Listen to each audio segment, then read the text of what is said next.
கர்த்தருடைய பரிசுத்த நாமத்திற்கு மகிமை உண்டாவதாக. இந்த வீடியோ மூலம் உங்களை நான் சந்திப்பதில் மிக்க மகிழ்ச்சி அடைகிறேன்.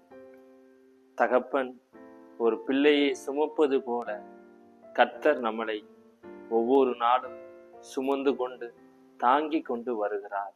அவர் நம்மளுடைய கரத்தை பிடித்து கொண்டு நடப்பதனால் மட்டும்தான் இந்த உலகத்துல நம்ம பயம் இல்லாம பாதுகாப்போடு நம்ம ஜீவித்து வாழ்ந்து கொண்டிருக்கிறோம் குடும்பமாக.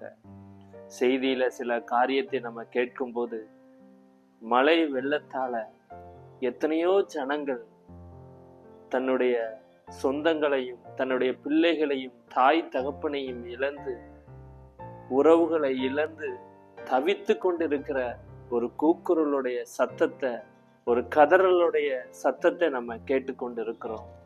அதெல்லாம் பார்க்கும்போது நம்ம கூட இருக்கிறவங்க, நம்ம குடும்பத்துல ஒரு ஆள் அப்படி அவங்களுக்கு நடந்துட்டுன்னா நமக்கு எந்த அளவுக்கு அது மனதுக்கு இருதயத்துக்கு வேதனையும் கண்ணீரையும் கொடுக்குமோ, அதே மாதிரி அந்த செய்தியை பார்க்கும்போது நம்மளுடைய உள்ளம் உடைகிறது.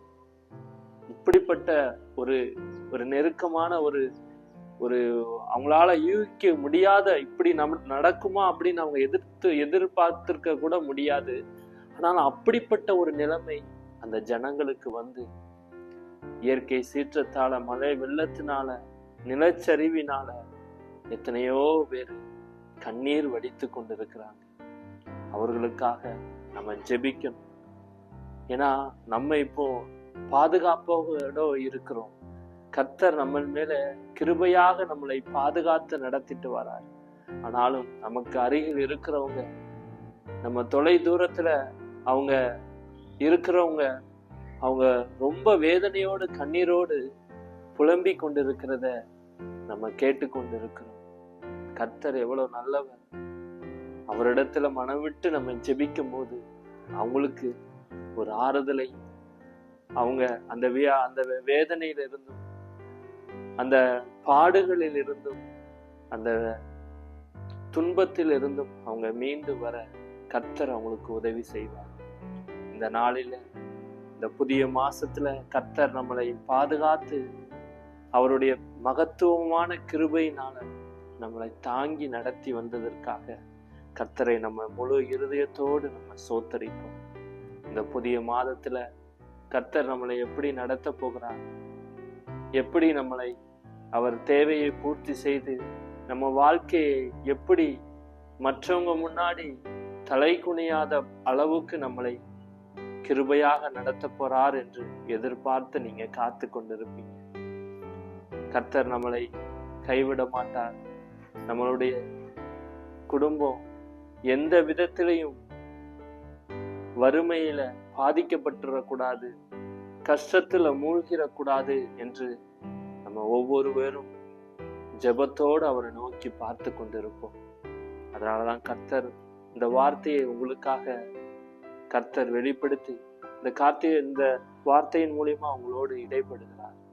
உபாகமம் 28ஆம் அதிகாரம் 5வது வசனத்துல, உன் கூடையும் மாவு பிசைகிற உன் தொட்டியையும் ஆசீர்வதிக்கப்பட்டிருக்கும் என்று ஆண்டவர் சொல்கிறார்.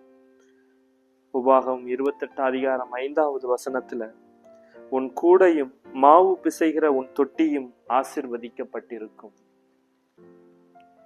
என்கிட்ட கொஞ்சம் தான் இருக்கிறது, இதை வைத்து நான் எப்படி என் குடும்பத்தை நடத்த முடியும், எப்படி என் எதிர்காலத்தை நான் நோக்கி செல்ல முடியும் என்று நம்ம ஒவ்வொருவரும் இருதயத்தில் ஒரு கலக்கத்தோடு வாழ்ந்து கொண்டிருப்போம்.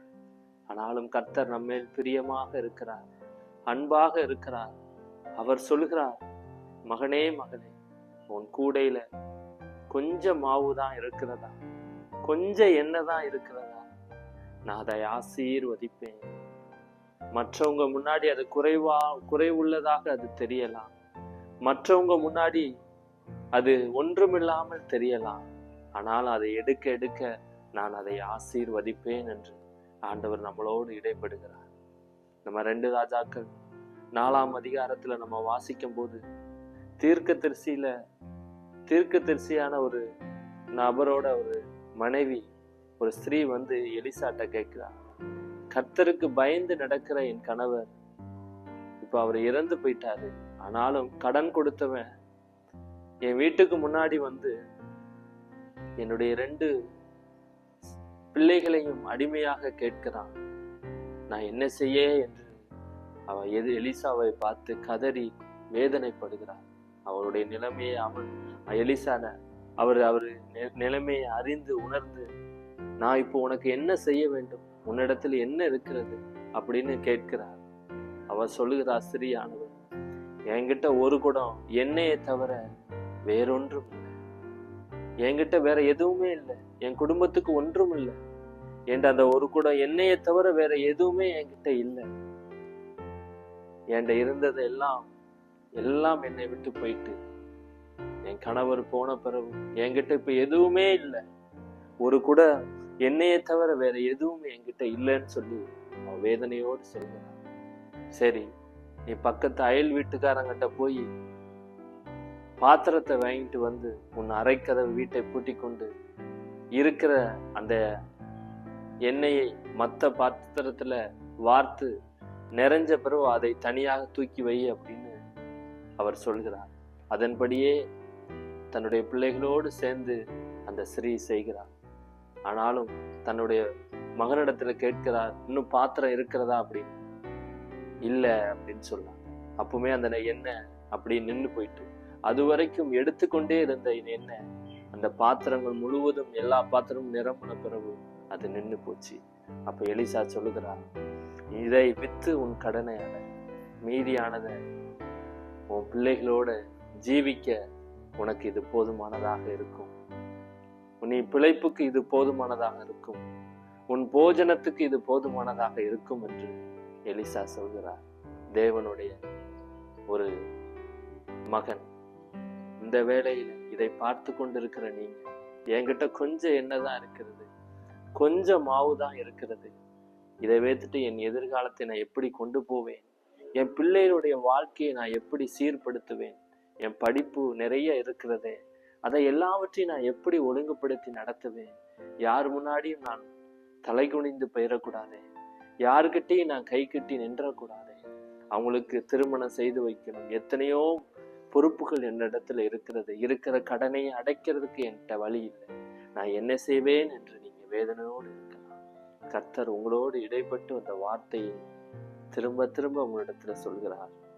உன் கூடையும் மாவு பிசைக்கிற உன் தொட்டியையும் நான் ஆசீர்வதிப்பேன் என்று. இந்த வார்த்தையை கேட்டுக்கொண்டு இருக்கிற நீங்க, இவ்வளவுதான் என்கிட்ட இருக்கிறது, இதை வைத்து இந்த பெரிய மலை போல இருக்கிற தேவையை நான் எப்படி தாண்டி செல்வேன், எப்படி இதை கடந்து செல்வேன் என்று நீங்க நினைத்து கொண்டிருக்கலாம். ஆனால் கர்த்தர் நிச்சயம் இருக்கிறதை அதை எடுக்க எடுக்க குறையாத அளவுக்கு உங்களை ஆசீர்வதிப்பார். உங்களிடத்தில் அவர் எதிர்பார்க்கிறது விசுவாசம். விசுவாசத்துல நிலைத்திருங்க, நிச்சயம் ஒரு நன்மையானதை இந்த மாதத்துல நீங்க காணத்தக்க கர்த்தர் உங்களுடைய கூடையையும் உங்களுடைய மாவு பிசைகிற தொட்டியையும் கர்த்தர் ஆசீர்வதிப்பார். உங்களுக்காக ஜெபிக்கிறேன். என் அன்பு தகப்பனே, இதை பார்த்து கொண்டிருக்கிற உங்களுடைய பிள்ளைகளுக்காக என் இருதயத்தில் ஆழத்திலிருந்து நான் ஜெபிக்கிறேன். ஆண்டவரே, அவங்களுக்கு என்ன தேவை என்று எனக்கு தெரியாது, ஆனாலும் ஒருவித தேவையோடு எதிர்பார்ப்போடு அவங்க வாழ்க்கையை நகர்த்தி கொண்டிருக்கலாம். ஆண்டவரே, நிச்சயம் எனக்கு ஆண்டவர் அற்புதத்தை செய்வார், நிச்சயம் அந்த காரியத்தை செய்து முடிக்க என் கையின் பிரயாசத்தை ஆசீர்வதிப்பார், நிச்சயம் இந்த வீட்டை நான் கட்டி முடிப்பேன், இந்த காரியத்தை நான் செய்து முடிப்பேன், எனக்கு நிச்சயம் வழி வாசலை திறப்பார் என்று எதிர்பார்த்து காத்து கொண்டு இருக்கிற உங்களுடைய பிள்ளைகளுக்கு நீங்க மன இறங்குங்க, அற்புதத்தை செய்யுங்க.